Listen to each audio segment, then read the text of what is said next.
Okay, great.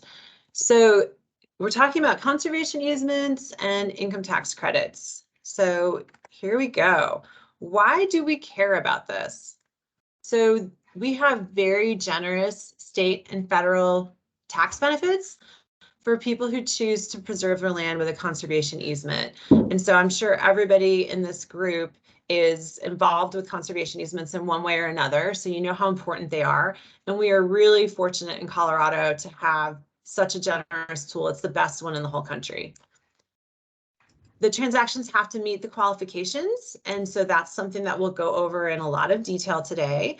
And all the organizations that are on here are all doing all of these things right. So we want to just make sure that people know how important it is to follow what their land conservation organizations recommend to them. The state tax credits can be as big as $5 million, depending on the value of the donation, which is just amazing to me because when I started doing this back in 2000, the largest tax credit was $100,000, to put it in perspective. So we've come a long way, and it's pretty exciting to be there. And landowners can sell their tax credits for cash. So that's really key. I was just on a call yesterday with Dylan, and the landowner said, well, I don't need any tax credits. We don't have a tax bill. And we said, yes, you do, because you probably need cash, because most people would like to have that. So it's just a really great program that we have that available. So that's just the overview of that. And so what are conservation easements? A lot of you already know this, but it's just good to get everyone on the same playing field. So it's voluntary. It's a voluntary agreement between the landowner and the qualified organization. And a qualified organization is just either a land trust or a government agency that works with conservation easements. They permanently restrict the use of the land. So that's something that we really want to focus on as we're talking with landowners, to make sure they know that this is a permanent restriction and it doesn't go away. They can preserve both land and water rights. And if some of you were on our call last month where we were talking with Kevin McCarty about value trends for both land and water rights have been going through the roof. So they're being converted to municipal use at a rate like we've never seen. And that has made them so financially valuable.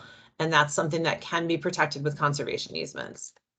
And then they protect conservation values, which we'll talk about in a later slide in just a moment. And so we want to talk a little bit about what are tax credits, because tax credits are the tool that we're using and talking about today, and the one that's so prominent in Colorado.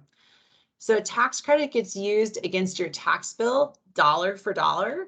It's a lot like a gift certificate to the Department of Revenue. So unlike a federal deduction or any kind of deduction where the deduction lowers the amount of income that you're paying taxes on, just like if you make a donation to a charity and you get a write-off, the write-off is as valuable to you as your tax bracket.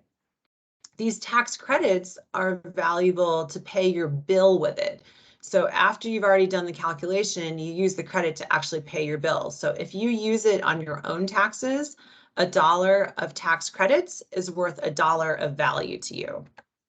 So let me go back to that one for a moment and see if there's any questions that people have about the slides we just started on.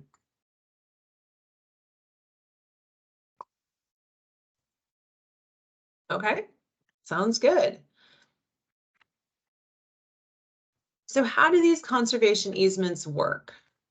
So the first thing is that they run with the land, which means that no matter what transfer of ownership happens, the conservation easement is going to stay on that land and be encumbering it forevermore. The landowners have certain rights that they retain even after they do a conservation easement. They still own the property. There's a lot of misconceptions out there about if you do a conservation easement, you don't own your land anymore. That's not true. You still own your land and you still manage it.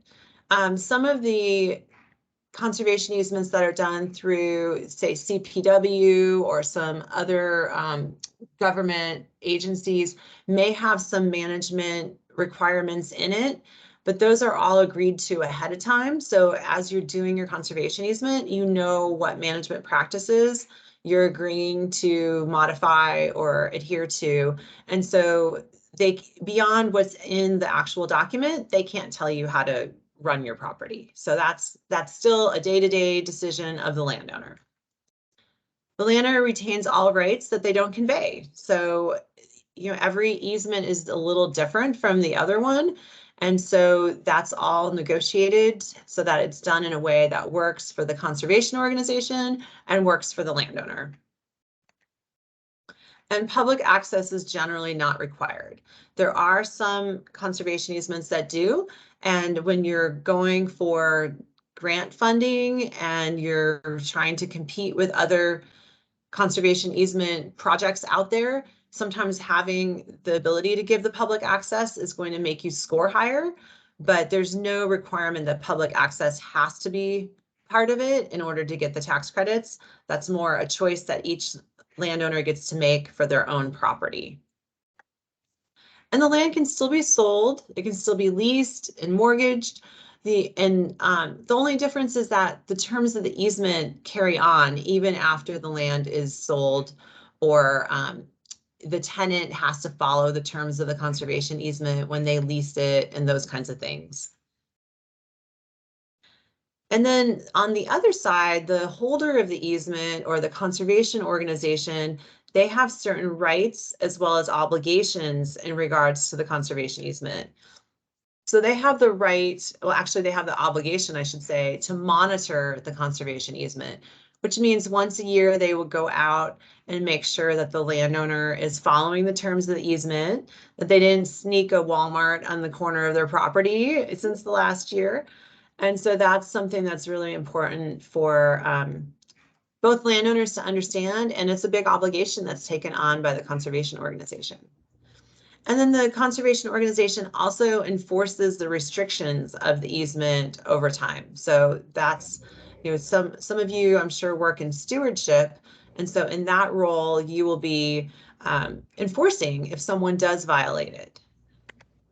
And then there may be other rights that are granted to the conservation organization in the easement. So for example, Colorado Parks and Wildlife may have an access easement that's part of it, where they get access for a trail or for hunting at certain times of the year. Those are sometimes in separate easements, or they could be, depending on how someone chooses to draft it, be part of the same easement. And those are specific rights that can be negotiated, but there's no requirement that those be in there. Those are just things that are done on a case-by-case basis. So that was a lot of information. Are there any questions about how the easements work?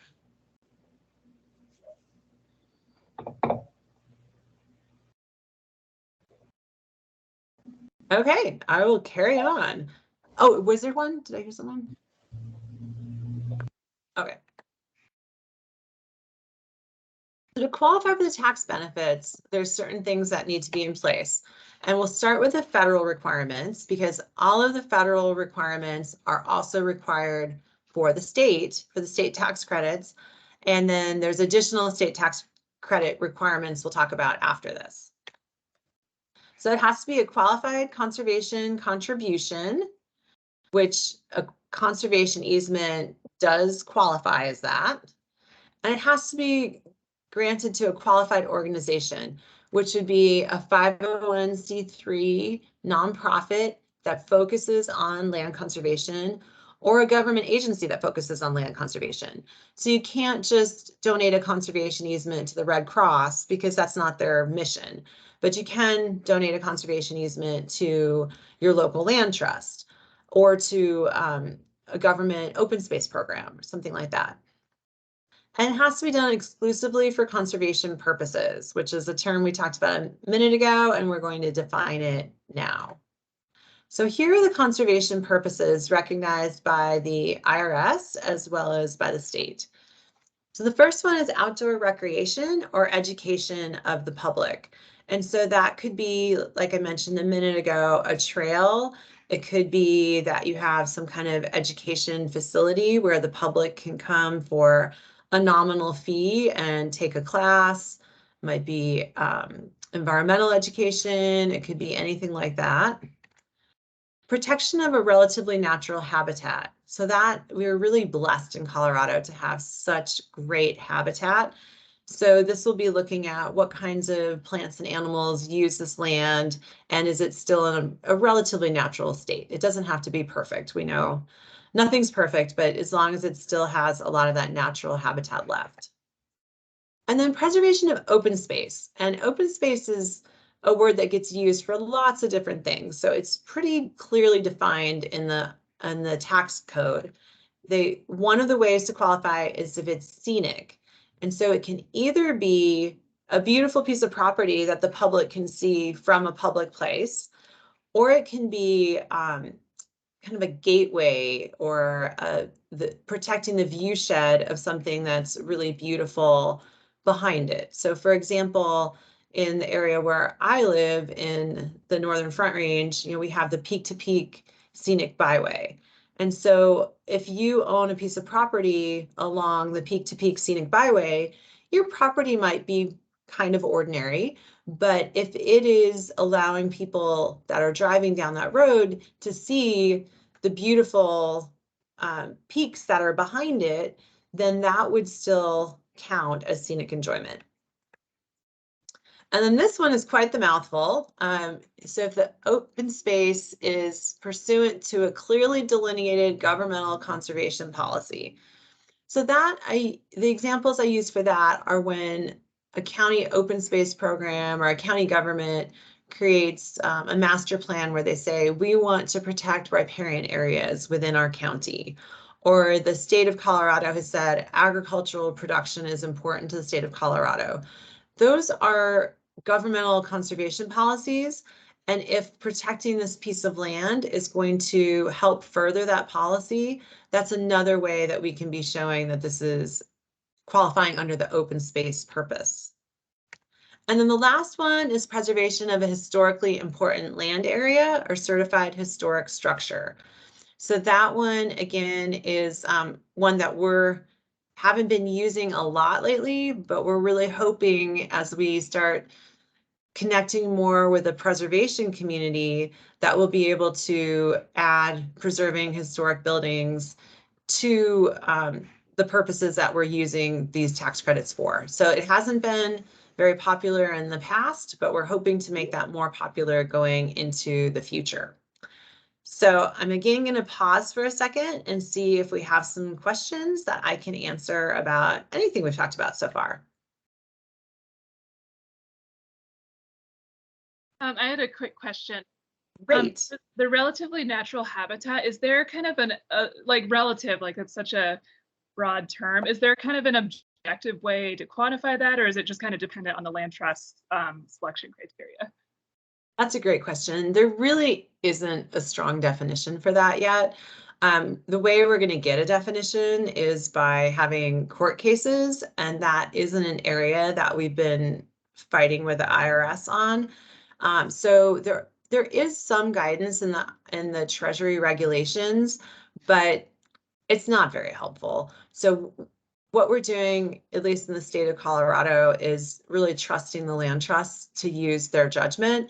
And, kind of like you were alluding to, in some areas, a certain kind of habitat might meet the bar, and then in other parts of the state, it maybe isn't going to meet the bar, depending on what's important in that particular local area. So in a lot of ways, it's nice that it's more subjective because it gives us more flexibility to use it using our local judgment, but it also does leave it a little bit open.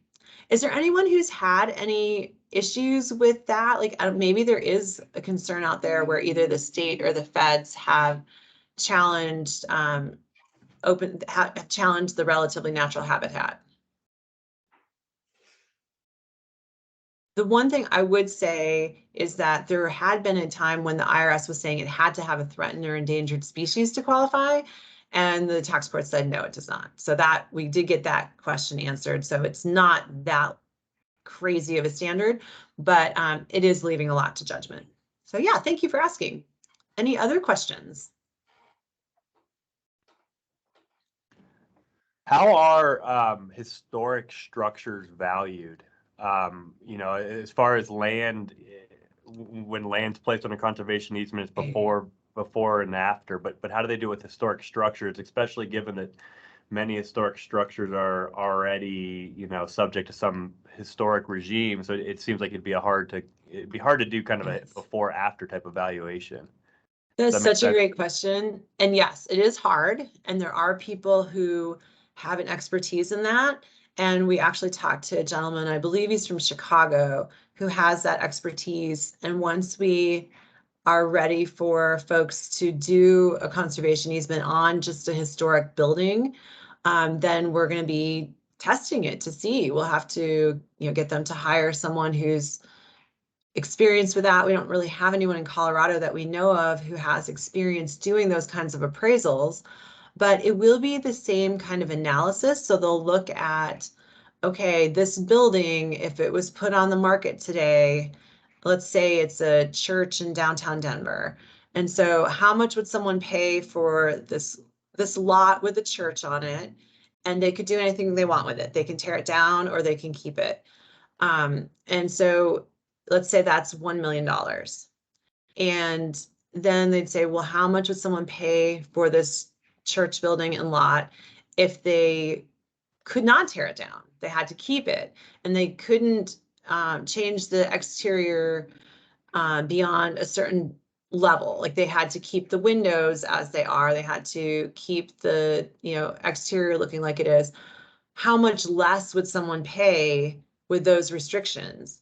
And so, in some places it may go from $1 million to 900,000 and it doesn't change very much because really anyone buying it would keep that lovely little church and they wouldn't want to change it. But there's other places in Denver that we all know where buildings are getting torn down and they're putting up, 30, 40-story buildings in place of them. So in a place like that, it may be that someone would pay much more than the building's worth. Maybe they would pay $2 million for this property because they want to tear the building down and put something much bigger and more financially valuable. In that case, it may be that it goes from $2 million down to $1.2 million, and there's a big change in value. So again, it's the same analysis, but when you actually apply it is where it gets really tricky. And there are people who are experts at that from other parts of the country. And hopefully over time we can create an expertise in Colorado as well. Thank you. Other questions? Okay, we'll move on. So there has to be donative intent, which means that you're not getting anything for doing the conservation easement. You have to be truly donating it, and it's not required to get a permit or something like that. It has to be perpetual or forever. The probability of surface mining has to be so remote as to be negligible. As probably most people know, in Colorado, there's a lot of split estates where somebody else owns the mineral rights.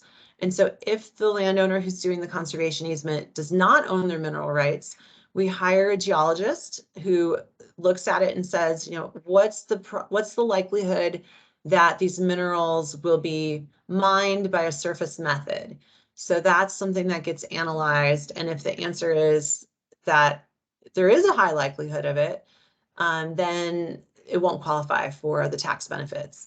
But typically, either there aren't that successful of minerals on the property, or it would be more expensive to mine for them under today's mining technology and demand, that it wouldn't make sense to mine for it. So it does qualify. Yeah, I didn't have a separate slide for that. So if it's oil and gas, which is subsurface mining, that's a lot more common in our area, and that has a different standard. So the standard for that is that it has to be limited and localized and not irremediably destructive of the conservation purposes. So what does that mouthful mean? It means that it can't be destroying permanently what you're trying to protect with the conservation easement. And it means it has to be limited in, in time and in scope. So I think of it as if it's a small little well pad that's going to be there for 20 or 30 years and then it will be reclaimed and it's in the middle of a cornfield, that's probably gonna be just fine. But if they're wanting to or have the ability to put a big operation, a big oil and gas drilling operation in the middle of a sage-grouse black, that's not going to qualify. So it's very case sensitive on how something will qualify. Another requirement is that if there is a mortgage, it has to be subordinated to the terms of the conservation easement, so that if the mortgage is ever foreclosed, the conservation easement will not go away. And so that sometimes is a little tricky to explain to the banks, but that it's been worked out in every case, one way or another. Worst case scenario, you can refinance it and get a bank that will actually work with you on it. You need a qualified appraisal, and we'll talk about that in a few more slides in just a moment. And a baseline inventory. This is one of the most enjoyable documents because it documents all the amazing reasons why this property is worth protecting. So either an ecologist or a biologist is typically the person who will do that. They'll come out to the property, they'll document all the plants and animal species that use it, as well as, the man-made things that are on the property, so that when the conservation organization is monitoring the property over the next, 5,000 years or however long it is till perpetuity, they'll be able to look and see if the property's changed in any kind of negative ways. It's also the document we prove to the IRS and to the state of Colorado that there are conservation values on it. So this is actually a pretty fun document. Okay, so a couple other things about that are specific to Colorado. The donor must file a Colorado tax return, even if it's a zero return. A nonprofit that files the return that says they have zero tax liability, that's just fine. And then recently, just in this legislation earlier this year, water entities were added as qualified donors, which is very exciting. Donors are limited to one tax credit generating donation per year. So that is, that's helps with planning. So if you have a landowner that has 4 different ranches, they can only do 1 per year. And the husband and wife are one donor. So that idea of we'll put this in the husband's name and this in the wife's name, they're going to get collapsed together as one. They don't get to each do easements on separate lands in the same year. And then the conservation easement holder has to be certified by the state. So that is another requirement that's been in place for a little while now. So we'll talk a little bit about the appraisal and how that works. So the requirements for a qualified appraisal, you have to appraise the entire contiguous family-owned property. So family is defined as parents, grandparents, children, grandchildren, brothers and sisters, and spouses. So I think of it as a family tree. You go straight up the tree for parents and grandparents, straight down the tree, and then just one little set of arms on either side for siblings and spouses. You don't have to look at cousins, aunts, uncles, any of those kinds of more distant family members. But if you are in an area where you and your family own land next to each other, your appraiser might be appraising a lot bigger piece of land than what you actually own. So it's just important to communicate that with your appraiser so they can appraise the right piece of property. The appraiser also has to look at enhancement to any land that's nearby. And nearby isn't really clearly defined. I've seen appraisers say, 5 miles is kind of their rule of thumb, 10 miles. But nearby is going to be close enough that protecting one piece of land would affect the value of a different piece of land. So if you own 100 acres and then your mother owns land that's a quarter mile away, and your land is protecting your land is going to protect the view that your mother will have from her land forevermore, that might increase the value of your mother's land. And that would have to be looked at and accounted for in your appraisal, if that's the case. And so we have a couple different terms here. We have family for the contiguous parcel rule, the first bullet here, and then we have related persons under enhancement. And the difference is related persons include family as well as entities. And it gets a little complicated, so I won't go into all the details right now, but it includes entities that are owned either by the donor or owned by the donor's family members. And so if you got a situation like that, you're welcome to call us at any time. We'd be happy to talk through it with you, or talk with the attorney that works with your organization and kind of see whether it's going to require the appraiser to look at enhancement. The appraisals are only good for 60 days. So if you get an appraisal done and then you're trying to get to the closing table, if you can get to the closing table within 60 days and to the clerk and recorder's office, then you're good with that appraisal. If it takes longer, then it just means that you need to have your appraiser update the appraisal and bring it up to the date that the easement was actually recorded. So that is, it's tricky. These deals take a long time to do. So timing the appraisal doesn't always work perfectly, but it may cost some more money to have the appraiser update it because they have to do additional work. And the appraisal has to be completed before the federal income tax return is filed. And you can extend your return to October 15th, but you've got to get it done by then. And then you, as we'll get to later in talking about the state process, you can't apply to the state to get your state tax credit until your appraisal's done. So that is going to hold you up on that. But the state does not have a hard deadline like this. If you did a conservation easement, say back in 2019, and you still hadn't gotten your appraisal until now, you can apply for a 2019 state tax credit today, and that would be fine. But for the feds, they want it done by the time you file your tax return. Any questions about that? That was a lot of information on appraisals.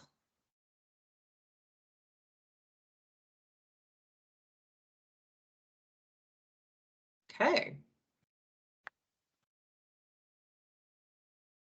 So in addition to the timing and the land that needs to be appraised, when the appraiser sits down to actually do their work, they're going to look at comparable sales.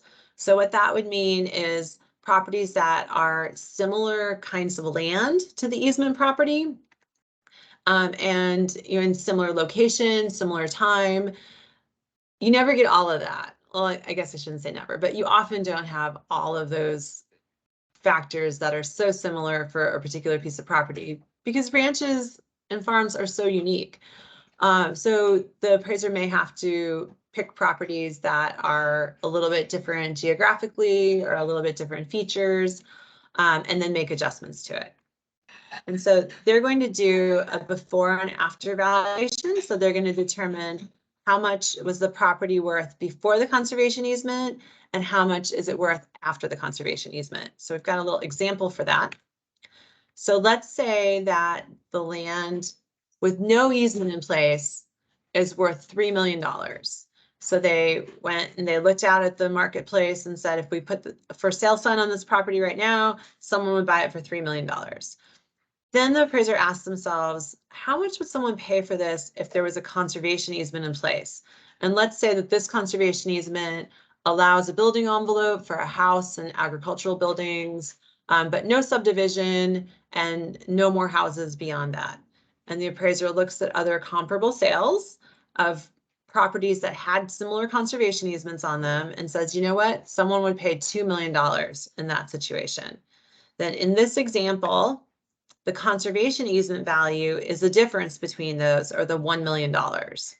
So these are not easy appraisals to do. All of my appraiser friends, I take my hat off to you. You have a very hard job, and especially that after value is not an easy one to calculate. Right. Oh, and if it's a full donation, this would be considered the donation value. We're going to talk about bargain sales next. So what is a bargain sale? A bargain sale is when a portion of the easement value is paid for. So you can either get that money through a grant. A lot of times conservation organizations will apply for grants from other entities, from Great Outdoors Colorado, from foundations, from the NRCS, federal government, all these different places. So that will affect your donation value, affect how many tax benefits you get, because you don't get tax benefits for the same value that you were paid for. So I'll give you an example of that. You have $1 million conservation easement value, just like in the last example, but you're so fortunate because your conservation organization found $200,000 that they were able to give you cash at your closing to purchase your conservation easement. So in this situation, you only donated $800,000 and all of your tax benefits will be based on $800,000 rather than being based on the $1 million. Since these bargain sales are not as common as making full donations, we'll do all of our examples as if you made a full donation, but just know that there is a possibility in some situations to get some cash as well as a donation component in addition. So I'll stop again for a second and see if anybody has questions about this part. Okay. Oh, I actually have another question. Oh, fantastic. And let me see if I can phrase this right. I'm trying to think it through. So if you put a conservation easement in place and it devalues the property to 2 million for your previous example, but then you go back and resell the property and you actually use the easement as kind of an incentive to like up the value of the property, and you then resell it for like 3 million, because now you can say like, oh, you can't, like nobody can ever develop around you, like this property is worth more, like you have all this beautiful open space. How does that work? Right. Yeah. So, You know what I mean? someone, so it depends. Isn't that a great answer that you get a lot? And what it's going to depend on, if you sell it the day after you do your conservation easement and you sell it for significantly more than your appraised value, that could be a red flag for the IRS. They may, if they're going to audit you, they would use that as evidence that maybe your appraiser didn't value it correctly. For the state of Colorado, we'll talk about this a little later, but once the state has issued your tax credit certificate, they can't go back and challenge your appraisal.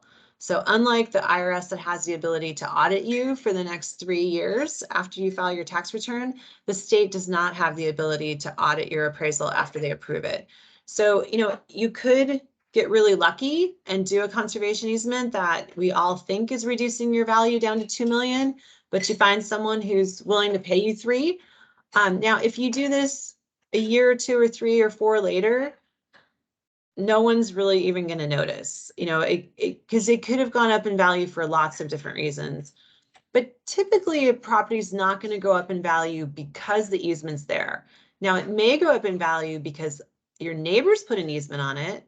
So that's going to protect, the other people's land. But you putting an easement on your own land would typically lower the value because whoever's buying it, they can't do a conservation easement anymore. They're not going to get those tax benefits. That bundle, that part of the bundle of rights, as the appraisers like to use the term, that stick in the bundle has already been taken out.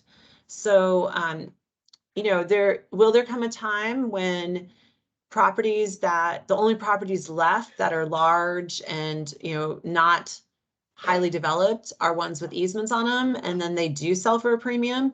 That may happen. And you see from time to time, if it's a really spectacular property, sometimes people will just pay, irrational amounts of money for it. But that's their choice. And if the landowner gets lucky, they get lucky. But a great question. Any other questions about appraisals or anything else that we've covered? Ariel, this is Kelly. So, can you hear me okay? It's really quiet. I don't know if you. Is this a little better? I can hear you well enough. Yeah, go ahead. All right. The 60-day before the donation rule on the appraisal, do you see, is that pretty difficult sometimes? I know a lot of people want to donate by the end of a calendar year for tax reasons, but like they could have a property that someone can't get to in the snow. I mean, I just didn't know if you had stories on that. And just to confirm, does it always have to be before the donation? I get probably, right? But it just wanted These to are- speak to that element. Yeah, these are great questions. I'm so glad you're asking them. What often happens, because you're right, you know, everyone's trying to get their easement done before the end of the year. Appraisers get really backed up. You know, it's hard to time it perfectly. A lot of times what someone has at the time of actually recording their conservation easement may be a preliminary appraisal. It could be the appraiser did all the research, but they haven't finished writing the report. So they give them a shorter report that's maybe 10 or 15 pages that explains, I think the value, you know, based on everything I've researched, the value should be between X and Y. And they give them a range, or they say, you know, based on my preliminary research, the value should be X. But as I write my report, it could change as I get, you know, dig in deeper on all these different comparable sales. So sometimes people will record their easement with less than a full report in place, and then the appraiser will make the final report after the easement has been recorded. So I think that probably happens more often than not. And then there are a lot of times when we all try our best to get it done within that 60 days, and it just gets extended by 30 days or 60 days. And then the appraiser will go back and look to see if anything sold in that intervening time. And if it did, they'll update the appraisal to take that into account. And if it didn't, they'll just update their values with the new dates. And you know, very often the value doesn't change if it's just been a short period of time and there haven't been any new sales. Helpful, thanks. And You're so, welcome. yeah. Any other questions? Okay, great. So now we're going to talk about calculating the tax credits. So we're going to again use that. We'll talk about the formula, and then our example will be based on that really nice, neat and tidy example I gave earlier that gives me math I can do in my head. So the formula is 90% of the donation value up to a maximum credit of $5 million. So here's our example of our $1 million donation value for our conservation easement. Times 90% gives you a $900,000 tax credit. So that will be the amount of tax credit someone receives from this donation. The formula used to be a lot more complicated. It's kind of nice that it's simple now. So one thing to keep in mind, my example was a quote smaller donation as far as what we have available to us now under this very generous tax credit program. These larger donations receive their credits over a period of years. So I want to give an example of that so it makes sense. So I'll go back and say the rule first. The rule is that you can receive up to 1.5 million in credits each year until your credits are all distributed to you. And so here's an example of a $4 million donation in 2021. So that would earn them $3.6 million in tax credits. So it's 4 million times 90%. So the way they would get their credits is they would, when they apply for the tax credit certificate, and they get approved, they would get 3 certificates all at the same time. And so the first certificate would be for 2021 of a $1.5 million tax credit. 2022, they would get another $1.5 million tax credit. And 2023, they would get a $600,000 tax credit. So the nice part of how the state is operating this program is they're giving you all of those certificates on the same day. And so what that's allowed us to do that we're really excited about is that we can sell all 3 of those certificates right away if the landowner wants to.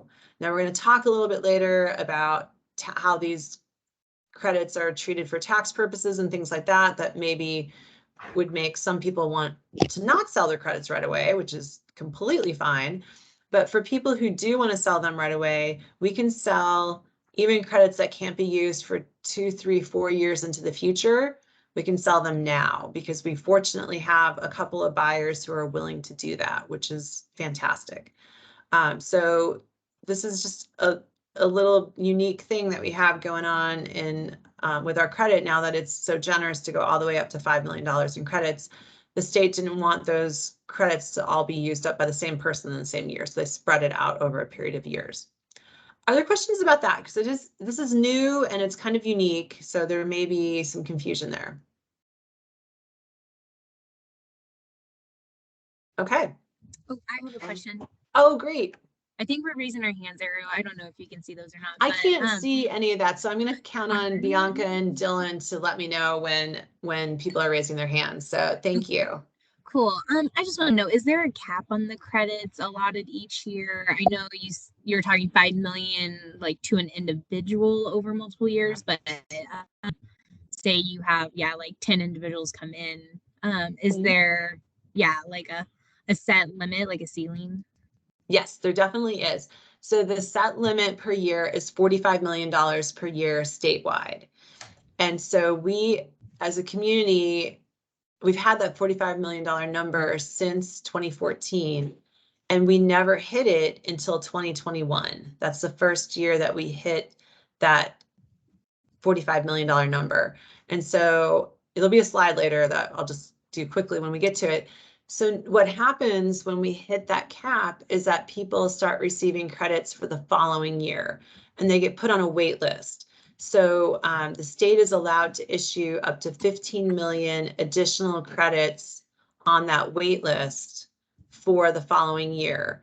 And so we haven't gotten to the situation where we've used up a full wait list. But if we did, then they could start issuing credits for the next year on a wait list. They want to make sure there's always credits for the current year available for people who are doing donations that year. But they do have a way for everyone to make sure they get their value. It just will be for a different year's use. Excellent. And then to follow up on that, so yes. Is the 45 million normally like claimed fairly early in the year, or is it, normally can last till October, November of the operating calendar year? Well, the first time we hit it was last year. So it's very new to us hitting the cap. So we didn't hit it until calendar year 2022 for 2021 because in order to apply for the tax credit, you have to have all of your paperwork in order, including your appraisal. So there were a lot of folks who were, as we talked about a few minutes ago, did their easement and then they were waiting for their appraisal. If they got their appraisal in, say, January, February, they were able to still apply for 2021 tax credits. But somewhere in the spring, I don't remember the exact month. Dylan, if you know. I think it was about the middle of March. Roughly. Okay, great.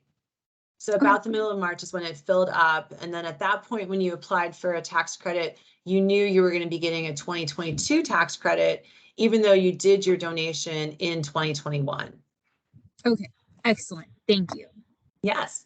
And I don't know how it's going to work this year. We're about halfway through the credits for 2022. And we're halfway through the year, but a lot of those credits for 2022 went to earlier years conservation easements. And as everybody who works in this industry knows, there's a lot of activity at the end of the year and there's less activity in the earlier part of the year. But if you're looking for a way to encourage your landowners to act earlier and not wait until December, this is a great bit of information to share with them, because the earlier they do it, the more likely that they'll get credits for that same year.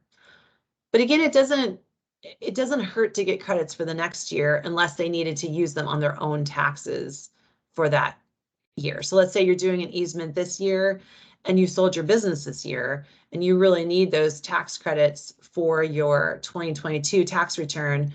You would want to hurry up and get everything done so that you can get 2022 tax credits.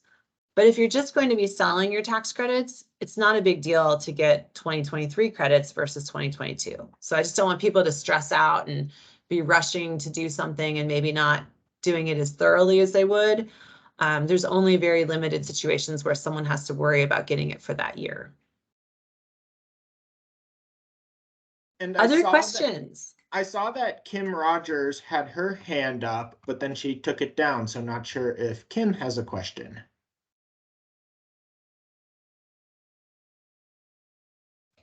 Oh, hey, no, you answered it. Thank you. Oh, great. Thanks, Kim. And Nick just raised his hand. Excellent. Nick, what can we do for you?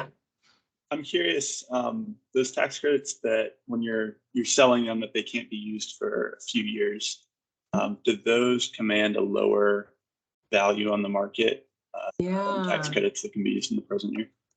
That's a great question. So far, as we've been selling them, we've been able to sell them at the same net amount to the landowner, and we've lowered our fee to entice the buyers to buy them a year or two early.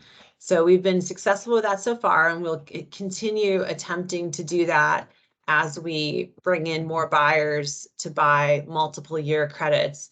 I had assumed we'd have to discount it pretty greatly. And as interest rates are rising and things like that, that may happen. But for the last 2 years, as we've been doing this, we've been able to do it at the same net 85% to the seller as we've been doing for current years, which has been pretty exciting to be able to do that. Any other questions? Okay. So once you get these tax credits, what the heck can you do with them? And we've talked about it a little bit as it's just come up organically in our conversation. But the first one that I really want to focus on, because people sometimes forget about it, is use the credits. Use them on your own tax bill. You have up to 20 years to use them.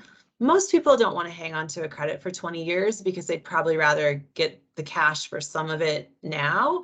But you can, if you want to hold them for the full 20 years, you are most welcome to do that. The other thing you can do is transfer them, which we were just talking about. And our sellers are getting about 85 cents on the dollar for whatever amount of credits they choose to sell. So here's a little example. These are very simple, but I like to use easy math. You're selling 100,000 of your tax credits. You sell it for 85% net, and you get $85,000 in cash. So that 85% is the actual net amount. And we're going to talk about another amount in a minute to see like how that all gets factored in. So you can also, no, I already said that. You can use them yourself. Okay, great. Emma has a question. Okay, great. Since this is a Colorado state program, are those buyers restricted to only Colorado residents, or, Colorado people who have tax liability? Are any of those transactions happening with out-of-state taxpayers? That's such a great question. So until very recently, you had to be an in-state resident or a corporation or something like that to buy the tax credits. But with the change that you no longer have to be an in-state resident to do a conservation easement, now an out-of-state resident could buy these tax credits. So it's just changed very recently with the new legislation. So it is open to anyone, but it's only for Colorado taxes. So there are definitely out-of-state residents who do business in Colorado and have a Colorado tax bill, but it's really important to make sure people don't think they're for their federal taxes, because then they'll buy way too many credits, and that would be a shame. Right. Thank you. Yes, thank you. And so, what I don't have on my slide is another way that you can use the tax credits is to get a refund.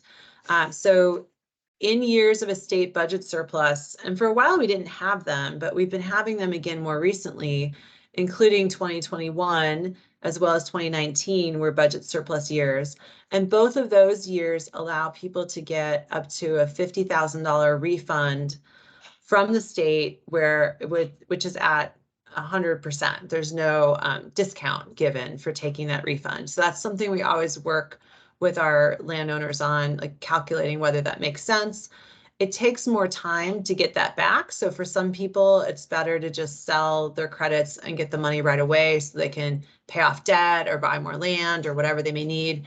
But for people who aren't in a hurry to get their cash, they can get a little more cash by getting up to that $50,000 refund, which could take up to a year to receive, depending on the time of year they file their taxes and that sort of thing. So yeah. So rules around the sale of the credits. You can sell the credits all the way up till October 15th to use on the for the buyer to use on their previous year's tax return. So here's an example. Make your donation in November of 2021, and you actually got a 2021 certificate. The credits can be sold up to the next October 15th, and the buyer can use them for their 2021 taxes. So that's how that part works. And then again, I just keep always wanting to stress, you can sell all of your credits, sell some of them, and keep the rest for your own tax bill. It's really important to know to keep some for your own tax bill. So why the heck do people buy these tax credits? Like, people ask that a lot because they're like, why would someone want to buy these? And so they purchase them at a discount, as you could tell from that 85% we had earlier. And the rate varies based on the time of year and how high up on the wait list they want to be. Those kinds of things reflect how much our buyers will pay for a given tax credit. And so the credits are applied to their taxes, like we talked about in the very beginning, dollar for dollar. So if they have a tax bill of $100,000, they could buy $100,000 in tax credits, and that would satisfy their tax bill. They also like that they can not make any quarterly payments, so they can keep their money working for them throughout the year and just make sure they buy tax credits before the extension due date for their tax return. And so I'll give an example. So we have a $100,000 tax credit. So that means the buyer had a $100,000 tax bill. If they bought it in October, they would pay 93%. And so they pay $93,000 for that $100,000 tax credit. And if you notice in the earlier slide, the landowner is getting $85,000 for that same tax credit. The difference between that is how our company gets paid. So when we're quoting to the landowner, we're quoting the amount after we're paid, so they don't have to write us a check out of the amount that they're getting. And when we quote to the buyer, we're quoting it including what we get paid. So again, everyone's knowing what their net is. And so the taxpayer saves $7,000 on their tax bill, and they get to know that they're helping to preserve land by buying these tax credits. And that's really important to the folks that we work with.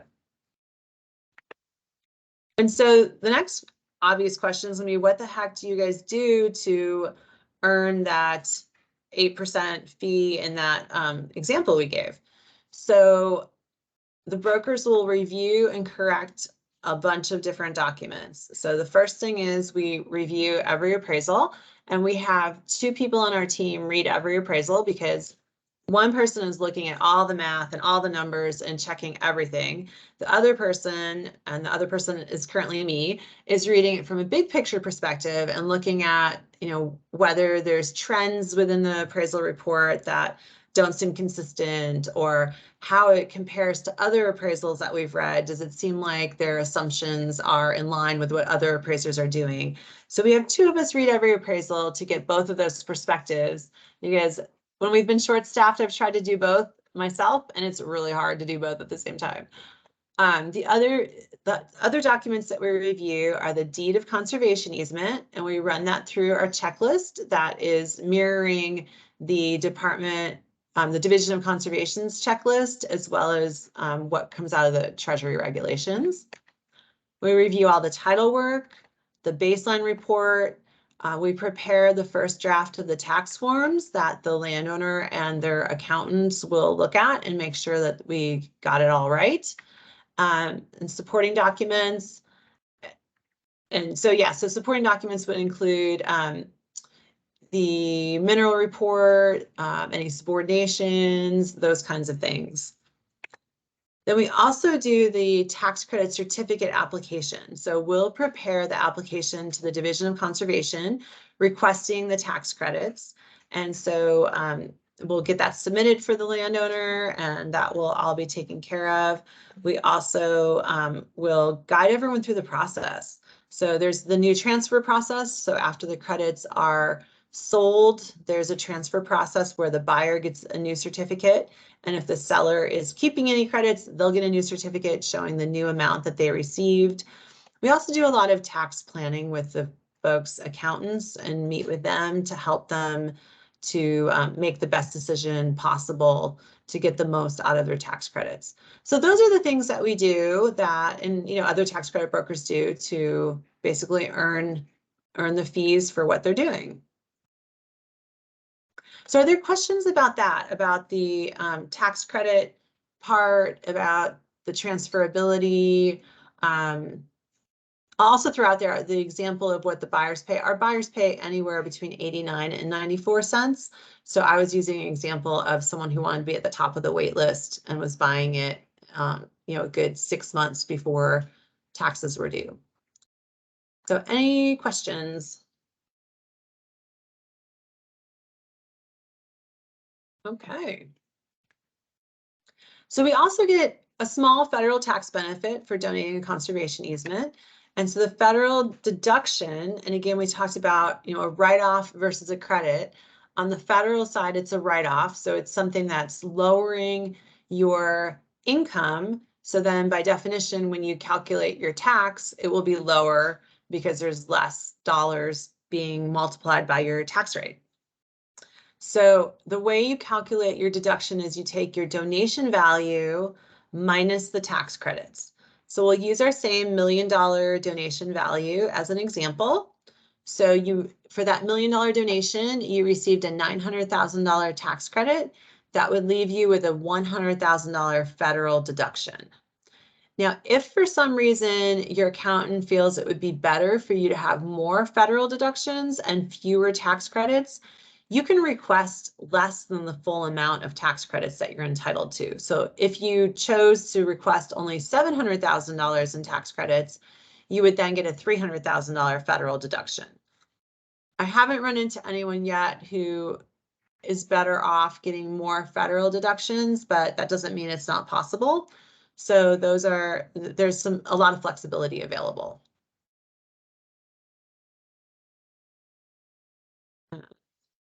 Yep. So rules for the federal deductions. You can deduct 50% of your adjusted gross income. So that is essentially your income for the year. There's certain things that are subtracted out of it. So you can deduct half of that, and then you can carry forward any unused federal deductions for an additional 15 years. So that is for just a regular donor. And then if you happen to be a qualified farmer or rancher, you can deduct 100% of your adjusted gross income. So that is a nice little benefit for folks who qualify in the year of their donation as a qualified farmer or rancher. I have a question, actually. Great.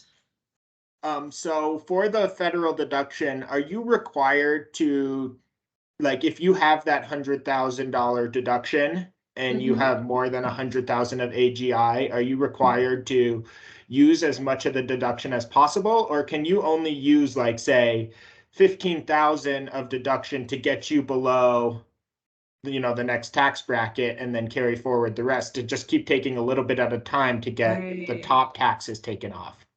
That's a great question, and I don't know the answer to that. Do we have any accountants who are on the call right now that can answer that question for us?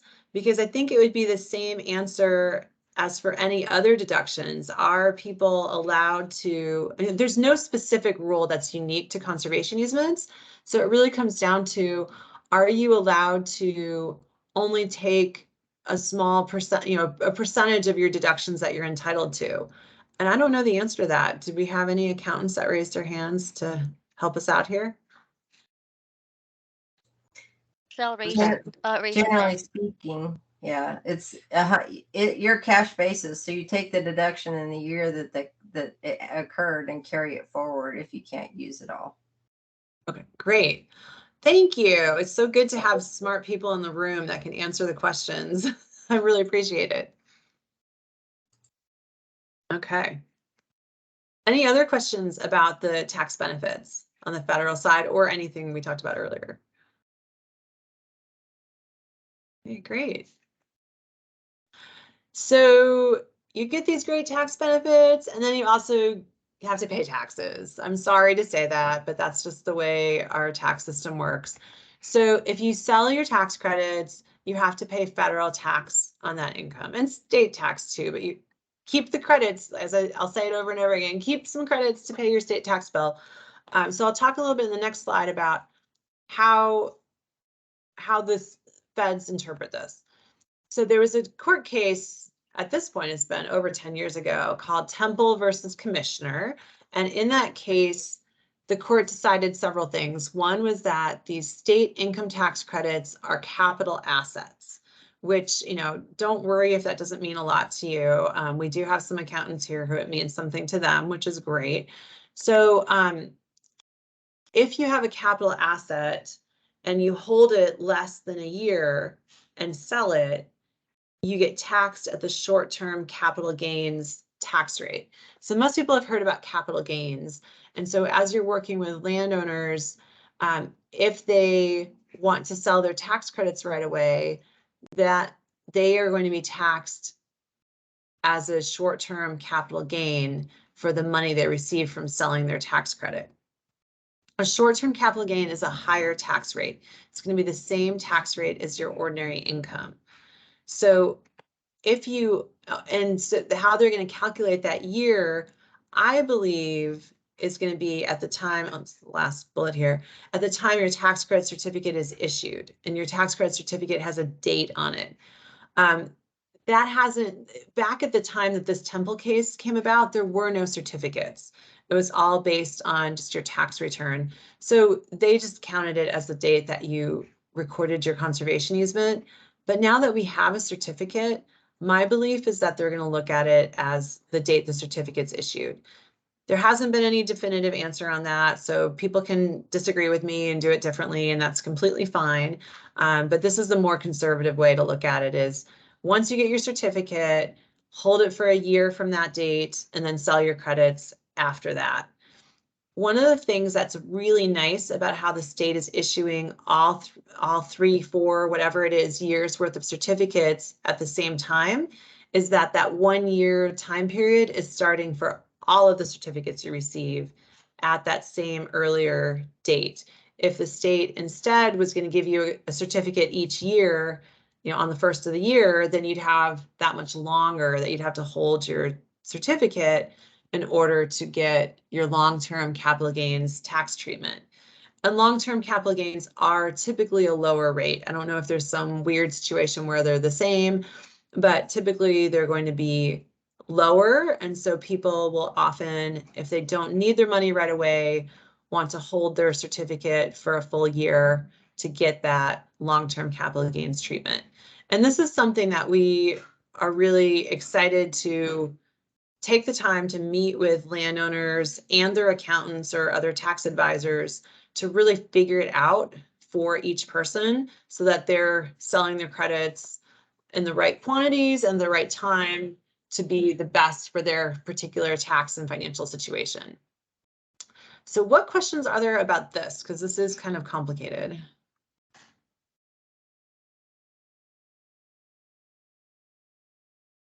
Okay. Additional tax benefits. So property tax benefits, it doesn't apply to many people because most property that has a conservation easement on it is already taxed at the agricultural rate in Colorado. But if for some reason you have some land or a landowner with land that is not agricultural tax rate because they're not actually producing on it and they weren't able to get that ag designation, they will be assessed on the after value rather than the larger before value. So that can be a property tax savings. There's also estate tax benefits. So the most obvious one is that your conservation easement reduces the value of your estate. So we have some people we work with who have, you know, very large land holdings, and they're planning for, you know, when the land gets passed on to their heirs, and they're, you know, really trying to devalue their land, partly for the income tax benefits that we've been talking about today, but also partly to make sure that when their kids inherit it, they're not going to have to sell a bunch of assets to pay the estate taxes. So it is beneficial there. There's also a 2031C exclusion, which if anyone's interested, we can go into this outside of this call because it's a little detailed, but it's another way to get up to a $500,000 exemption as well from your taxable estate. So any questions about the additional tax benefits that you can get for conservation easements? I just have a comment on the property tax benefits, because when I was working at Mountain Area Land Trust, we had worked with several landowners on that. And basically, the county assessor is not going to assess it on the after value on their own. And you need to fight with them a little bit and show them some documentation that it should be assessed at the after value. That's a great perspective, Dylan. Thank you for sharing that. Yes, and every county is different in how they're going to handle that, but that's a really good reminder to make sure that the landowners look at their tax assessment when it comes in, and if they don't think it's right, take that appraisal to them and show them that's what the new value is. So that's a great bit of advice. Excellent. Okay. So the annual tax credit cap, we talked about this a little bit ago. It's $45 million a year statewide. And as we talked about earlier as well, the individual cap is $5 million per conservation easement per year per landowner. I'm getting all the pers in there. One thing that is interesting that I've been asked a couple of times over the last 6 months or a year is what happens if you have a really large piece of property that's very valuable and you want to do a conservation easement in, say, 2021 and do a second one in 2022, but you're hitting the cap each of those years. That is absolutely fine. You could have a situation where you have multiple tax credit certificates for the year 2023, for example, if you do an easement in 2021 and 2022 and 2023. You can do a maximum value easement in each of those 3 years, and you'll just keep getting tax credit certificates and they'll just keep going. I mean, it's pretty amazing that now that the cap has changed, we can protect those huge valuable properties that before were just completely out of reach, because with a, especially $100,000 cap, or even when we were at the $1.5 million cap, it was for some properties that were, 20, 30, $40 million, the landowner's looking at that saying 1.5 million is such a small amount compared to the value of my land, and it would take me 10 years to do enough conservation easements. This is a real deal changer and allowing us to do bigger and more, financially valuable properties. There's plenty of amazingly conservation valued properties that are lower priced, but there are parts of the state where the values are just through the roof. So again, that's one of the benefits. The certificates are issued first come, first served. There's no competing against each other. It's really whoever gets those turned in the first gets the next certificate in line. And as we mentioned, you can go on a wait list for the next year if we reach the statewide cap. I will also say, because it has been mentioned in a public forum, that as we take the tax credit for reauthorization in 2024, there's portions of the tax credit program that expire in 2026. And so there's talk about asking for the $45 million cap to be increased. So that is a possibility. There's a lot that we'll be watching as far as how the economy is doing between now and then, what the political climate is, all of those things. But if we keep hitting that cap and need more credits, there is a possibility to ask for that. So stay tuned. Okay, so some quick legislative updates, things that have changed, since 2014, which, was a long time ago, but they were such amazing changes. I want to keep highlighting them. All of our tax credits go through an approval process with now the Division of Conservation. And that is a huge benefit to us in Colorado, and especially compared to how it was before 2014. So as I mentioned earlier, once that appraisal and the conservation easement is approved by the Division of Conservation, it can't be challenged by the Department of Revenue ever again. So that is a real huge benefit. The Division of Conservation evaluates the appraisal, and the Conservation Easement Oversight Commission evaluates the conservation values, although they delegate that authority to the Division of Conservation, and then they will bring things to the Oversight Commission when it's out of the ordinary. So when it's just a very obvious conservation values project, the Division of Conservation is allowed to make those decisions on their own.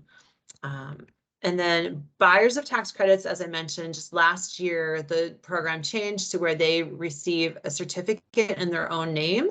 It used to be that the buyers and sellers had to file their tax returns and the state would marry those tax returns up and find them and compare them to make sure they matched. Very, very inefficient.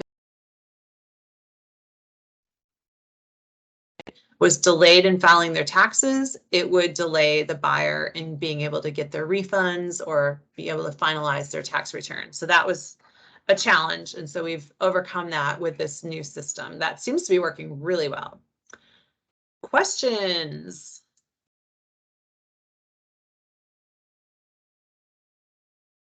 Okay, this is my last real slide before we wrap up. This it's just a nice way to kind of, when you're talking with someone who's thinking about a conservation easement, a few questions that I like to ask people is, do they want to continue living or working on the land? And if they do want to continue living or working on the land, a conservation easement lets them do that. They get to have some of their equity out of it, but they still get to keep owning it. Do they want to pass the land down to their heirs? As we talked about a few moments ago, it can really reduce your estate taxes to where it can stay in the heirs in their hands after the land is passed. So if that's important, this is a tool that will allow that to happen more easily. And then is it important for the landowner to know in their heart of hearts that the land's going to stay the way it is? You know, is it something that's been in the family for 4 or 5 generations?